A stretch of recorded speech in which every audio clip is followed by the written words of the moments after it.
महाराष्ट्र के सिंधुदुर्ग में छत्रपति शिवाजी महाराज की प्रतिमा गिरने के मामले में आज पहली गिरफ्तारी हुई है। स्ट्रक्चरल कंसल्टेंट चेतन पाटिल को पुलिस ने गिरफ्तार किया है। सुबह करीब 3 बजे कोल्हापुर क्राइम ब्रांच ने मालवान पुलिस के साथ साझा ऑपरेशन में कोल्हापुर से 3 किलोमीटर दूर गिरफ्तारी की। डिप्टी सीएम अजीत पवार ने कहा था कि अफरा तफरी में किसी को भी गिरफ्तार नहीं किया जाना चाहिए। अजीत पवार थोड़ी देर पहले ही सिंधुदुर्ग पहुंचे हैं।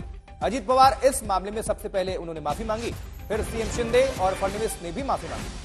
सिंधुदुर्ग में 3 दिन पहले छत्रपति शिवाजी की प्रतिमा गिर गई थी, जिसे लेकर सियासत बहुत तेज है महाराष्ट्र। उद्धव ठाकरे से लेकर तमाम विपक्षी जो पार्टियां हैं सरकार पर हमलावर हैं। 8 महीने पहले ही प्रधानमंत्री मोदी ने प्रतिमा का उद्घाटन किया था।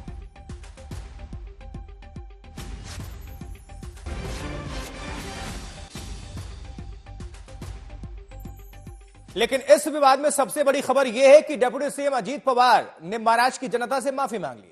अजीत पवार ने कहा कि मैं राज्य का डिप्टी सीएम होने के नाते महाराष्ट्र के 13 करोड़ लोगों से माफी मांगता हूं। युग पुरुष छत्रपति शिवाजी महाराज हम सबके लिए भगवान हैं और उनकी प्रतिमा 1 साल के अंदर जिस तरह से गिर गई, ये हम सबके लिए दुखद है।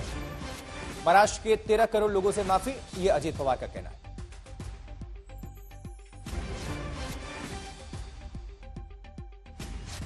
मी राज्याचा उपमुख्यमंत्री म्हणून सांगतोय, मी याबद्दल महाराष्ट्रातल्या 13 कोटी जनतेची माफी मागतो की युगपुरुष छत्रपती शिवाजी महाराज हे आपल्या सगळ्यांचं दैवत आहे आणि त्या दैवताचा पुतळा त्या पद्धतीने असा वर्षाच्या आत त्या पद्धतीने ते नादुरुस्त होणं किंवा पडणं हे सगळ्यांना धक्का देणारी बाब आहे।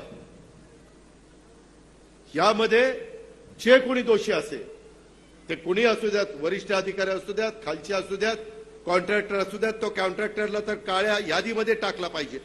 महाराष्ट्र के शिवाजी महाराज उसका मूर्ति बनाने में हजारों सैकड़ों करोड़ का भ्रष्टाचार देवेंद्र फडणवीस, खास एकनाथ शिंदे।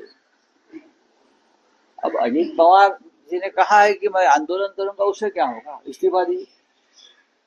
ये सरकार के खिलाफ भ्रष्टाचार हुआ है, इस्तीफा दीजिए। मूर्ति क्यों टूटी है? भ्रष्टाचार हुआ है ना, खुलकर बोलिए भ्रष्टाचार हुआ है, इस्तीफा दीजिए। और कहा नहीं भ्रष्टाचार करते हुए। जो स्टैच्यू ऑफ लिबर्टी है 138 साल हुए हैं अभी तक वहाँ खड़ी है। गेटवे ऑफ इंडिया को छत्रपति शिवाजी महाराज की जो मूर्ति है वो अभी भी वहाँ है। तो ये मूर्ति जो मोदी साहब ने अनावरण की थी वो कैसे 8 महीने में गिर गई? क्योंकि इस घोटाला है, भाजपा ने घोटाला किया। भ्रष्टाचारी जनता पार्टी, ये भाजपा का नाम है। डिप्टी सीएम देवेंद्र फडणवीस ने कहा है कि घटना पर किसी को राजनीति नहीं करनी चाहिए। नौसेना इस संबंध में जांच करके उचित कार्रवाई करेगी और जो भी दोषी होगा उसके खिलाफ कड़ी कार्रवाई होगी। मला असं वाटतं की ही जी काही मालवणची घटना झालेली आहे आणि ज्या प्रकारे छत्रपती शिवरायांच्या पुतळ्याची घटना आहे, याच्यावर कोणीच राजकारण करू नये असं माझं मत आहे। कोण दोषी आहेत त्या दोषींवर कारवाई झाली पाहिजे आणि तिथे भव्य पुतळा उभारला गेला पाहिजे। माननीय मुख्यमंत्र्यांनी देखील सांगितलेलं आहे की आपण नेव्हीला मदत करून त्यांच्या मदतीनं त्या ठिकाणी एक भव्य अशा प्रकारचा छत्रपती शिवरायांचा पुतळा हा उभारणार आहोत। हे जे काही विरोधकांनी सुरू केलेलं आहे, प्रत्येक गोष्टीत राजकारण शोधून काढायचं, प्रत्येक गोष्टीला इलेक्शनच्या चष्म्यातनं पाहायचं, निवडणुकांच्या चष्म्यातनं पाहायचं, हे अत्यंत चुकीचं आहे। ऋतिक बालेकर हमारे संवाददाता जुड़े हुए हैं इस वक्त। ऋतिक, एक ही शख्स की गिरफ्तारी हुई है, क्या उनकी भूमिका है? दूसरी कि अजीत पवार का दौरा भी होने वाला है। महाराष्ट्र में किस तरह से इस पूरे मामले में सियासत हावी है?